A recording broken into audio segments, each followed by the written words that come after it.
ബാലയോഗികൾ സനൽകുമാരനും നിങ്ങൾ ചോദിച്ചതുപോലെ ലോകത്തിന്റെ അടിയിൽ ഉപവിഷ്ടനായിട്ടുള്ള സംകൃഷ്ണനിൽ നിന്നും വന്ന പരമോന്നതനായ വാസുദേവനെ സംബന്ധിച്ചുള്ള സത്യങ്ങൾ ആരാഞ്ഞു.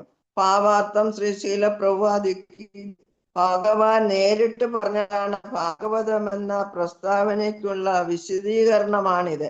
അപ്പോൾ ആരോടാണ് ഭാഗവതം പറഞ്ഞതെന്ന് ഇവിടെ വിശദമാക്കുന്നു. വിതുരർ ചോദിച്ചതുപോലെയുള്ള ചോദ്യങ്ങൾ സനൽകുമാരന്മാരെ പോലെയുള്ള മഹായോഗികളും ചോദിക്കുന്നു. അവർക്ക് പരമദിവ്യോത്തമ പുരുഷനായ ഭഗവാൻ വിസ്താരമായ സംഘർഷൻ ഭഗവാൻ മറുപടി നൽകി. ഹരേ കൃഷ്ണ. ശ്ലോകം 4.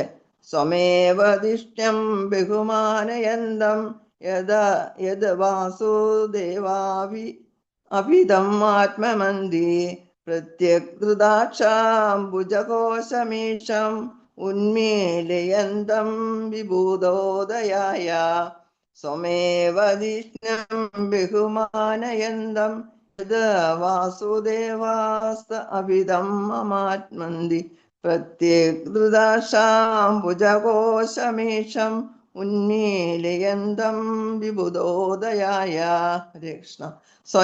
അദ്ദേഹം സ്വയം ഏവ അങ്ങനെ ദീഷ്ണ്യം സ്ഥിതി ചെയ്യുന്ന ബഹു വലുതായി മാനയന്തം കണക്കാക്കപ്പെട്ട അത് ഏതോ വാസുദേവ ഭഗവാൻ വാസുദേവൻ അഭിതം നാമത്താൽ ആമനന്തി യഥാർത്ഥ്യം അംഗീകരിക്കുന്ന പ്രത്യഗ്ധൃത അക്ഷ ആത്മലോകത്തിനു വേണ്ടി അകത്തേക്ക് നോക്കുന്ന കണ്ണ് അന്തർനേത്രം അംബുജകോശം താമര പോലെയുള്ള കണ്ണ് ഈഷത് ലഘുവായി ഉന്മീലയന്തം തുറന്നു വിഭൂത മഹാജ്ഞാനിയായ ഋഷിമാരുടെ ഉദയായ പുരോഗതിയുടെ സഹായത്തിന് വിവർത്തനം ശ്രീശീല പ്രഭുവാദിക്ക് ജയ്.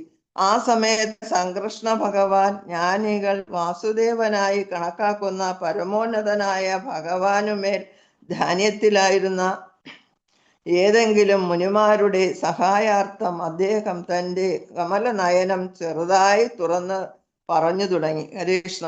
ഹരേ കൃഷ്ണ പ്രഭു. കൊച്ചു ശ്ലോക ഭാവാർത്ഥമില്ല. ഹരേ കൃഷ്ണ പ്രഭു. ഓം നമോ ഭഗവതേ വാസുദേവായ. ഇത് നമ്മൾ കേട്ടോണ്ടിരിക്കുന്ന ഭാഗവതത്തെ കുറിച്ചാണ്. ഭാഗവതം കേൾക്കുന്നത് നൈമിഷാരണ്യത്തിൽ വെച്ചാണ്. ഇത് പലരോട് പറയുന്നതുണ്ട്. ഇവിടെ ഇപ്പൊ പറയുന്നത് മൈത്രമുനി. ഈ അധ്യായം പറയുന്നത് മൈത്രമുനിയാണ് വിതുരരോട്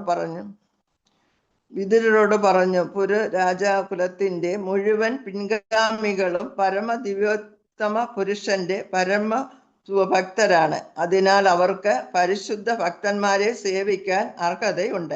അങ്ങനെയുള്ള ഒരു കുടുംബത്തിൽ ജനിച്ച താങ്കളുടെ സംരംഭം ഭഗവാൻ അനിയന്ത്രിതമായ ലീലകൾക്ക് പുതുമ പകരാൻ കഴിഞ്ഞു.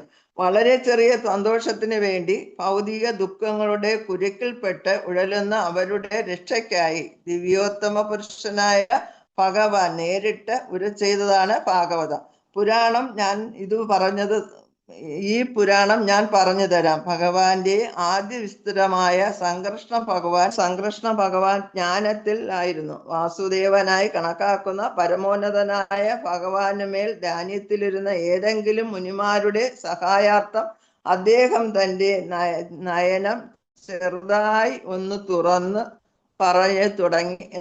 ഇതിനകത്ത് ഇത്രയേ ഉള്ളൂ പ്രഭു. പിന്നെ നമുക്കറിയാം ഭാഗവതം എവിടെ വെച്ച ആർക്കാ പറഞ്ഞു കൊടുക്കുന്നതെന്നും ഭഗവാന്റെ ഗർഭോദയ വിഷ്ണുവായി കിടക്കുന്ന ഭഗവാന്റെ ഉദരത്തിൽ നിന്നും ഒരു താമര മേളിലോട്ട് പോന്നു. ആ തണ്ടിൽ നിന്നും അനേകം കോടി ജീവാത്മാക്കൾ പുറത്തു വരുന്നെന്നും ഭഗവാൻ ഓരോ വട്ടവും ശ്വാസോച്ഛ്വാസം ചെയ്യുമ്പോൾ അതിൽ നിന്നും ഒരേ ജീവജാലങ്ങൾ ഉണ്ടാകുന്നുവെന്നും ആ താമരയുടെ അറ്റത്ത് ബ്രഹ്മാവ് ഇരിക്കുന്നുവെന്നും ബ്രഹ്മാവിന് എന്ത് ചെയ്യണമെന്നറിയാതെ ഇങ്ങനെ 4 വശത്ത് നോക്കി നിൽക്കുമ്പോൾ ഒരു അശരീരി കേൾക്കുന്നു, തപ തപ തപ എന്ന്. അങ്ങനെ ബ്രഹ്മദേവൻ തപസ് ചെയ്യുന്നതും ഭഗവാന്റെ 3 അവതാരങ്ങളെ കുറിച്ചും എല്ലാം നമ്മൾ ഒരുപാട് ക്ലാസ്സുകളിൽ കേട്ടതാണ്. അതിനെപ്പറ്റിയൊന്നും ഞാൻ പറയുന്നില്ല. ഇതിനകത്ത് വലിയ അർത്ഥമില്ല പ്രഭു. ബാക്കി നമ്മുടെ ജി കെ പ്രഭു പറഞ്ഞു തരും. ഹരേ കൃഷ്ണ.